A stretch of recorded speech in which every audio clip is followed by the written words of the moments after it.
देवपूजा नाही केली तरी चालेल, पण या सवयी नक्की लावा.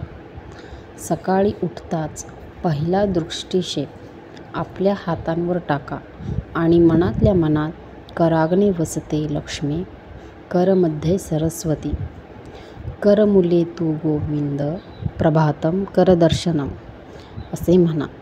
हा क्षण म्हणजे दिवसभराच्या कर्माचं दैवी आरंभ बिंदू. हात पाहणं म्हणजे स्वतःच्या सामर्थ्याचं दर्शन आणि लक्ष्मीचं स्मरण म्हणजे दिनदर्शिकेवर स्वतःच्या शुभशक्तीचं स्वाक्षरीकरण करणं.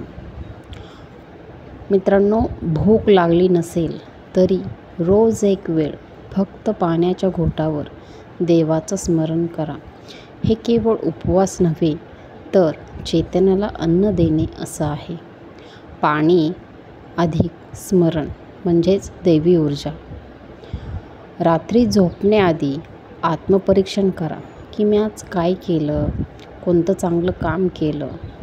आणि हा क्षण आपण ज्यावेळेस विचार करतो, हा क्षण अंतरात्म्याशी देवासारखा संवाद म्हणजे आपल्या मनाशी साधलेला संवाद होय. विवेकाला जागृत करणारा दिव्य आरसा. दर आठवड्यात एक वेळ अशी ठेवा जिथे कोणालाही आपण काहीही न सांगता एखादं गुप्तदान करा. गुप्तदान म्हणजे अहंकारविरहित दान, जे की आपण कोणालाही न सांगणार नाही. या हाताचं त्या हाताला न कळू देणं. दान देवाच्या विशेष कृपेस पात्र ठरतं. घरात, देवळात किंवा पूजास्थळी एका पाण्याचा तांब्या कायम ठेवा आणि ते दररोज बदला. हे पाणी फक्त पवित्र नाही तर घरात नकारात्मक ऊर्जा निघवण्याचं साधन बनतं.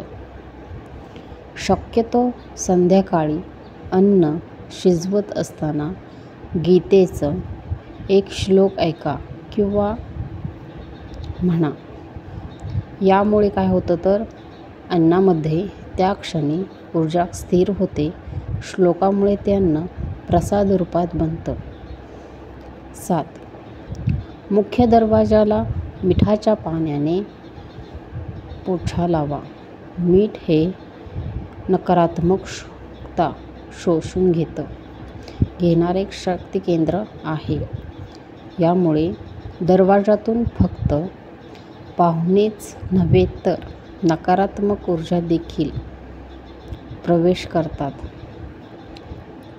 दर शुक्रवारी सकाळी पांढऱ्या फुलांचा एक गजरा देवीच्या नावाने मंदिरात दान करा.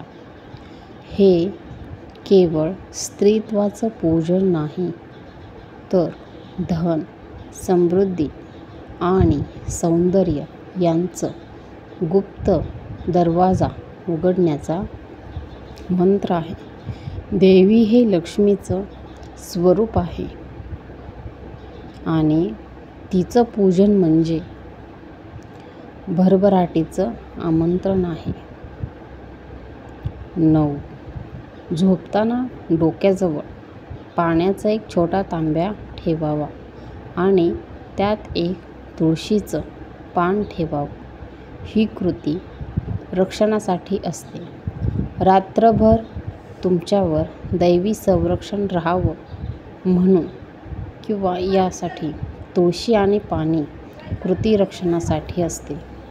रात्रभर तुमच्यावर दैवी संरक्षण व्हावं यासाठी तुळशी आणि पाणी एकत्र ठेवणं हे अत्यंत प्रभावी मानलं जातं. ही सगळी सवयी ऐकताना तुमच्या मनात कधी ना कधी हलकं पाऊस पडलेला असेल. हे गूढ शांती पसरलेली असेल. हेच देवाचं संकेत असते. देवपूजेवर नाही तर पवित्र सवयींवर आपल्याला देवाचं संकेत भेटत असते. देवपूजेवर नाही तर पवित्र सवयींवर प्रसन्न होतो. या सवयी म्हणजे फक्त क्रिया नाहीत, तर त्या दैनंदिन जीवनात देवतेचं अस्तित्व जागृत करणारे मंत्र आहेत.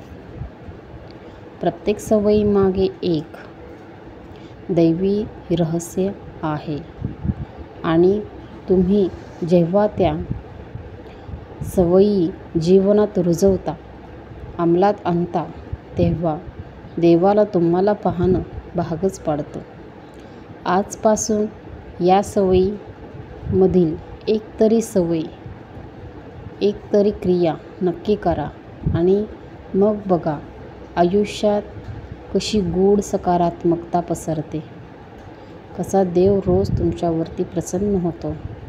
आयुष्य खूप सुंदर आहे, म्हणून आयुष्यात सवयी सुंदर लावाव्यात. व्हिडिओ आवडले असल्यास नक्की लाईक करा, शेअर करा आणि सबस्क्राईब करा. धन्यवाद. श्री स्वामी समर्थ. श्री स्वामी समर्थ. श्री स्वामी समर्थ.